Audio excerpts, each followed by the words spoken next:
Sup and Kamusta flappers. So in this video, I will go over the top 5 most asked questions. Now I see people asking these questions in lots of places and there has been no one video to answer them. So here it is. Now also, I am currently running a giveaway and you can enter by going to this video or this video. I'm going to leave it somewhere on screen. So you should act quick because the winner will be announced in tomorrow's live stream, which the link for will also be in the description below. Now the prize will be a $25 via PayPal most likely, unless there's some other way you want to get this money. Let's say if you want a Steam card, if you want something, I'll do my best to fulfill whatever you want, okay? But the limit is $25. With Albedo's banner released, you can either go for 4 stars or save it for another character that's coming up in the future. Now, with that said, let's get right into question 1. So this question gets asked around a lot, mostly by beginners, but hey, maybe somebody even at AR 45 or 50 doesn't know. But hey, guys, we gotta help out the beginners. So what's the question? The question is, does pity reset if I got a 5-star before reaching the pity? So the pity is actually 90 rolls. Once you pull 90 characters, once you pull 89 characters and you have not gotten a 5-star, you will get a 5-star at 90 rolls. So the question here is, let's say if I got a character at 15 rolls, does that mean I have used my pity? Does that mean my pity goes back to 0? And the answer for that is yes. Once you get a 5-star, it starts over at 0, regardless if you got it at 15 pulls, 30 pulls, or 80 pulls. Once you get a 5-star, it starts over again. So I hope that has answered this question for you. If you guys see anyone asking this question, you can share this video to them and let them know that, hey, yes, it does indeed reset. Also, on the topic of banners, I see this being asked a lot as well. Does old banner pity carry on to the new banner? Yes, a lot of veterans know this, but a lot of newer players, as they come into the game, they really struggle with this. And the answer is yes, it does. In fact, it's a little more complicated than that. In fact, the rate up for the exclusive character carries over as well, meaning if you summon on the exclusive banner prior and did not get the rate up 5-star, on your 5-star summon, you are guaranteed to get it on the next 5-star that you summon. So, and that guarantee also carries over to the next banner. So save up if you have a character you really want. Third question that I see people asking a lot, especially for low spenders. They want to get the most out of their money. Now, this question is the BP, if you don't know what BP is, it's the battle pass.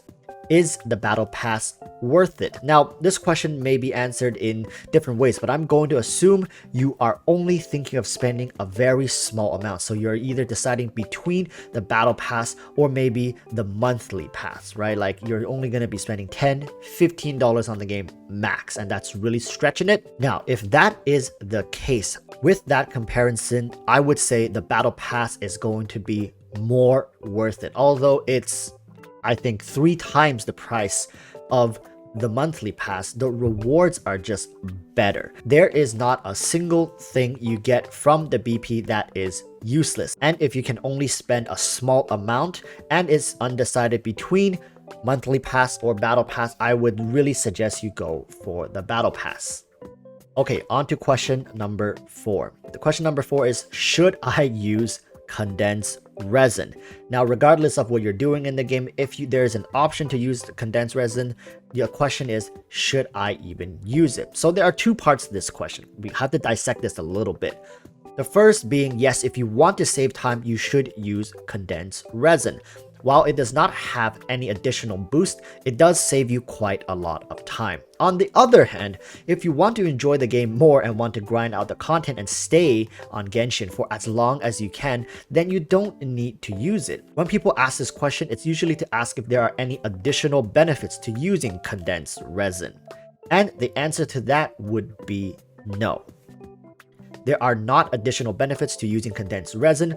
When using this item, the loot is calculated as individual runs, and the end result will reflect that. What I mean is, let's say with 20 resin, you can get either 4 or 5 of the item. So when you're using condensed resin, each 20 resin will be calculated separately. So you can get 8 items, or 9 items, or 10 items, because each run is calculated separately and not together.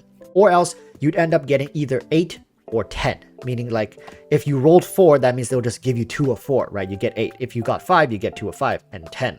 But because you can get 9 items, as you can probably see on screen, we know that during calculation, you receive 4 in one and 5 in the other, if that makes sense. So we can conclude that the only benefit to using condensed resin is to save time. Now, the 5th question and the final question is, what level should I start farming artifacts? This question is asked a lot of time, because currently at level 40 and at level 45, different people have different says about like, oh, you should start farming at level 40, and others like, no, go to level 45, it's so much more worth it. But it's not as black and white as that, people. Okay, so what you should be doing is at level 40, you should be farming for your main carry, your main damage dealer.